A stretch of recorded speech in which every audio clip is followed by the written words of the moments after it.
ഈ കാഴ്ചയുടെ, ഈ സ്പിരിറ്റിന്റെ പേരാണ് ദുബായ്. കാലിൽ ഷൂസ് പോലും ധരിപ്പിച്ചുകൊണ്ട് അമ്മയെയും അച്ഛനെയും വീൽ ചെയറിൽ കൊണ്ടുവന്ന് ദുബായിയുടെ കൂടെ ഞങ്ങളും ഉണ്ടെന്ന് കാണിച്ചു കൊടുക്കുന്ന ആളുകൾ. മാപ്പിളപ്പാട്ടിന്റെ താളത്തിൽ കൈമുട്ടിപ്പാട്ടുമായി ഒപ്പം ചേർന്ന മലയാളികൾ.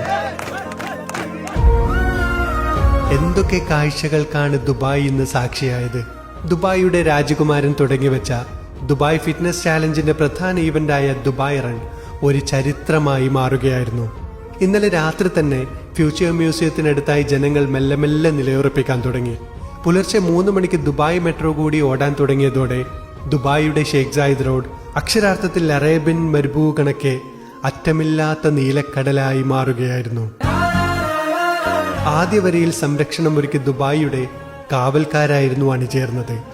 പിന്നീട് അങ്ങോട്ട് ഓട്ടം തുടങ്ങിയപ്പോൾ ലോകത്തിലെ ഏറ്റവും ബിസിയസ്റ്റ് റോഡ് പൂർണ്ണമായും അടച്ച് ഫിറ്റ്നസിന് ഇമ്പോർട്ടൻസ് കൊടുത്ത് ദുബായ് വീണ്ടും ലോകത്തിന് കാണിച്ചു കൊടുക്കുകയായിരുന്നു.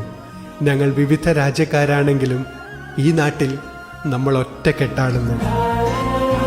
6:30 തുടങ്ങി 8 മണിക്ക് സ്റ്റാർട്ടിംഗ് പോയിന്റ് ക്ലോസ് ചെയ്യുമ്പോൾ സ്റ്റാർട്ട് ചെയ്യാൻ പോലും പറ്റാത്തത്ര ജനക്കൂട്ടം. ആ ജനത്തിന്റെ കണക്കെടുപ്പിൽ ലോകം തന്നെ കണ്ണുമിഴിച്ചു. 3,07,000 ആളുകൾ.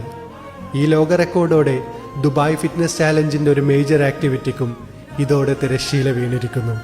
ഇനി നാഷണൽ ഡേയും തണുപ്പും വെക്കേഷനും ഒക്കെയായുള്ള ദുബായിയുടെ ഏറ്റവും ആഘോഷ ദിവസങ്ങൾ.